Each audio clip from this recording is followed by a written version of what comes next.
Hello, everybody. This is One Ladies Man. See, I do a lot of things, a lot of things, a lot of things, a lot of things. I do a lot of things.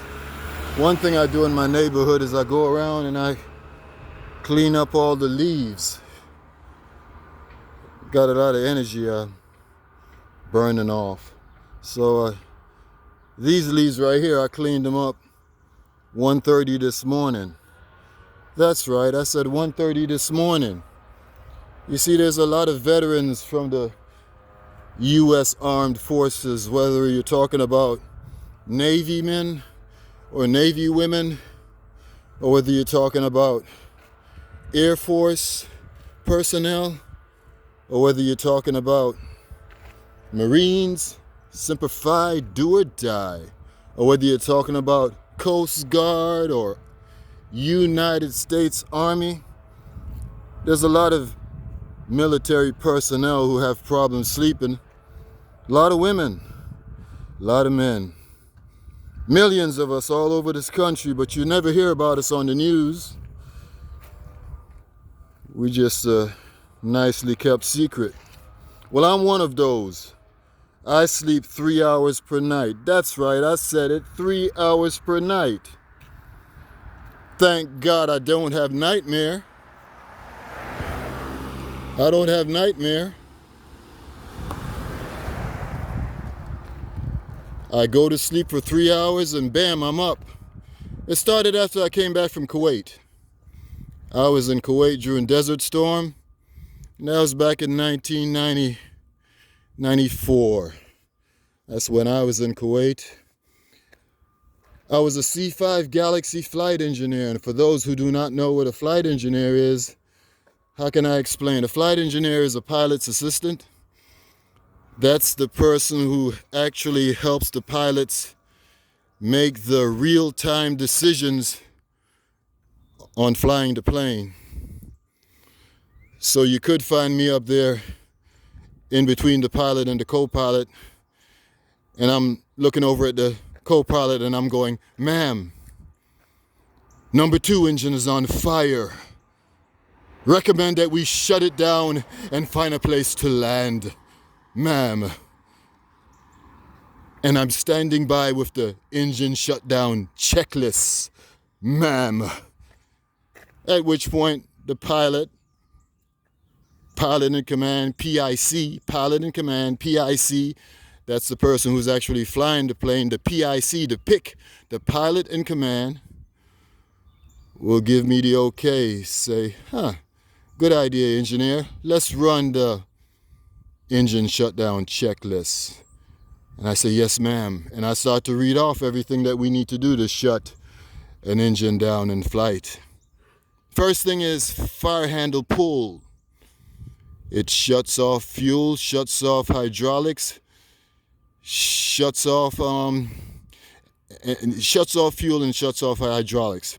Please bear with me. I'm going off of 1994 memory here. It instantly shuts off fuel and shuts off hydraulics. The engine is still spinning though, but it's not lit in the back anymore. It doesn't have the fire back there burning to produce power, but it's still spinning. It's still windmilling. Have I lost you yet? How many of you out there are on the edge of your seat going, wow, I didn't know all this about airplanes? And how many other of you are like, man, I'm out of here? Okay, so we read off a few more things and we shut down the engine. The PIC, the pilot in command, the one who's actually flying, is actually flying. Meanwhile, the other pilot, the co-pilot, that person, today it's a man. He is instantly on the radios trying to communicate with air traffic control. We don't say all that. We say ATC, air traffic control. He's going to say, Mayday, Mayday, Mayday. I have a problem. I have fire on engine number 2, but I shut it down. Please give me a place to land. I am, repeat, I am declaring an emergency. I need to land now because I don't know what caused engine number 2 to catch on fire. So that simply means that whatever caused engine number 2 to catch on fire can cause number 1 to catch on fire and can cause all my engines to catch on. I need to land right away. Okay, enough of the flight engineer stuff. I think you have a good idea of what I used to do as a United States Air Force flight engineer. You want to hear more? Well, send me some questions in the comment. Remember to like and subscribe.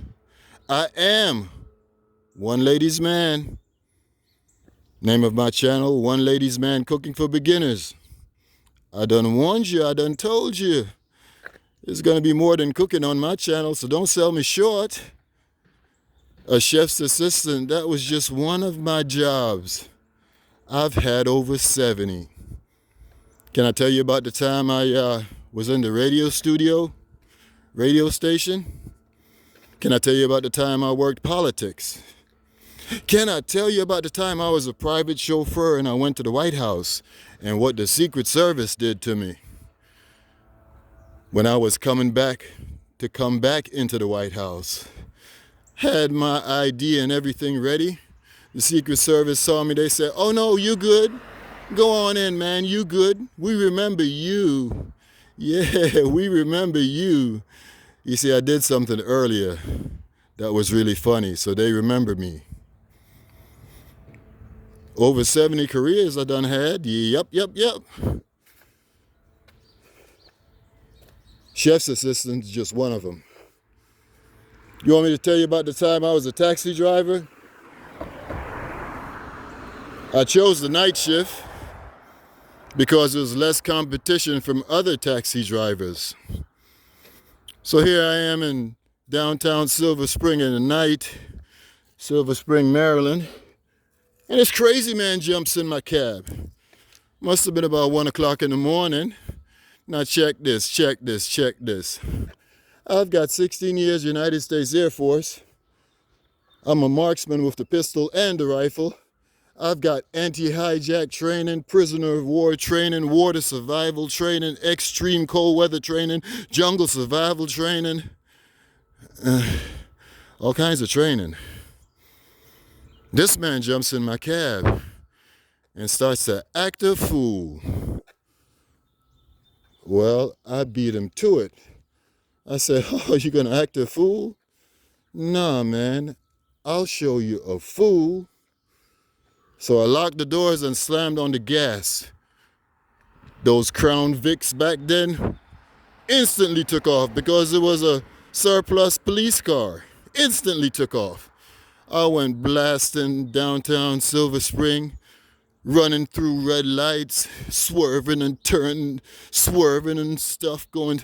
The guy was terrified.